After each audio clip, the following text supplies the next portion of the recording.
আল্লাহ পাকের কি পরিকল্পনা, যৌবন কালটা আল্লাহ পাক মুসা আলাইহিস সালামকে ফিরআউনের ঘরেই কাটালেন এবং আল্লাহ পাক মুসা আলাইহিস সালামকে দুটো গুণাবলী দিয়ে বড় করলেন। দুটো গুণাবলী মনে রাখবেন, এক হচ্ছে কওয়ী, তিনি শক্তিশালী ছিলেন, ফিজিক্যালি অনেক শক্তিশালী ছিলেন। আমিন মানে বিশ্বস্ত ছিলেন, কওয়ীউল আমিন, মনে থাকবে ইনশাআল্লাহ। আমরাও আল্লাহর কাছে দোয়া করি, আল্লাহ আমাদেরকে কওয়ী বানিয়ে দিন এবং আমিন বানিয়ে দিন, আমিন।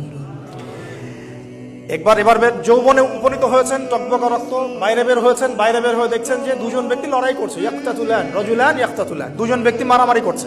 একজন মিন শিয়াতি, তার বনু ইসরাইল কওমের মধ্যে, আরেকজন হচ্ছে আদুবি, তার শত্রুর মধ্যে।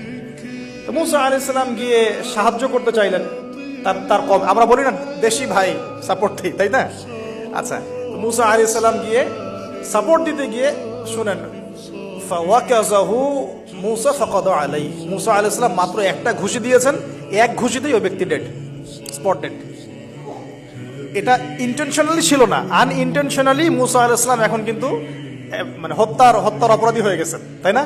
ফেরাউন তাকে ধরার জন্য বের হয়েছে দলবল নিয়ে, ওকে ধরতে হবে, এবার অ্যারেস্ট করতে হবে। তো একজন এসে পরামর্শ দিল যে তুমি এখান থেকে চলে যাও, তুমি এই মিশর থেকে চলে যাও, বের হয়ে যাও, না হলে ফেরাউনের বাহিনী তোমাকে পেলে ধরে ফেলবে। এবার মুসা আলাইহিস সালাম চলে গেলেন কোথায়? মাদিয়ান। কোথায় বলেন? অনেক দূরে মাদিয়ান। মাদিয়ানে গিয়ে তার না আছে কোনো শেল্টার, না গার্ডিয়ান, না কোনো খাবার, না পানি, কিছুই নাই। ওখানে গিয়ে কিচ্ছু নাই, নিঃস্ব অবস্থায় কি দোয়া করতে পারেন একজন মানুষ? এই দোয়াটা শিখে নেন, ইনশাআল্লাহ আপনার জীবনের সমস্ত সংকট কেটে যাবে ইনশাআল্লাহ। আমি নিজেও ওই দোয়াটা বেশি বেশি করার চেষ্টা করি। দোয়াটা হচ্ছে, মুসা আলাইহিস সালাম একটা গাছের নিচে হেলান দিয়ে বসলেন, বসে দেখলেন দুইজন মেয়ে দাঁড়িয়ে আছে দূরে, পানি নিতে পারছে না, লোকজন পানি নিয়ে যাচ্ছে, ওরা দাঁড়িয়ে আছে বেচারি।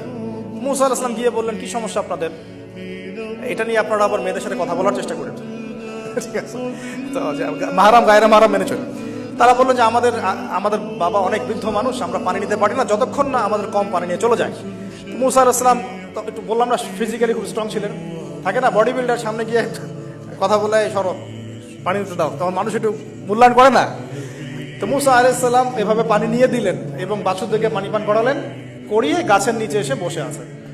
বসে বসে তিনি দোয়া করছেন, এই যে দোয়াটা তিনি দোয়া করছেন, রব্বি, একটা নেক কাজ করলেন না, মানুষের উপকার করলেন, নেক কাজ করে এসে গাছের নিচে বসে দোয়া করছেন, আল্লাহ এখানে তো আমার খাবার, পানি, বাসস্থান কিছুই নাই, আমি কি করব?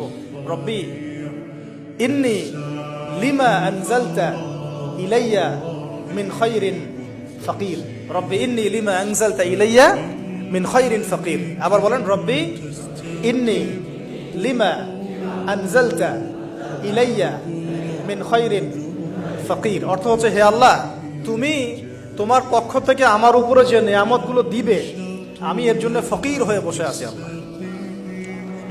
অর্থ বুঝে পড়বেন ভাই, নামাজ, রোজা, হজ, যাকাত যাই করেন আল্লাহর ওয়াস্তে অর্থ বুঝে পড়বেন। অর্থ বুঝে পড়লে আপনার ইবাদতের স্বাদ পাবেন, তৃপ্তি পাবেন, আল্লাহর সাথে কানেকশন হবে, আল্লাহর নূর পাবেন, মাআরিফত পাবেন, সত্য স্বপ্নও দেখবেন তখন ইনশাআল্লাহ। তখন সত্য স্বপ্ন দেখবেন ইনশাআল্লাহ।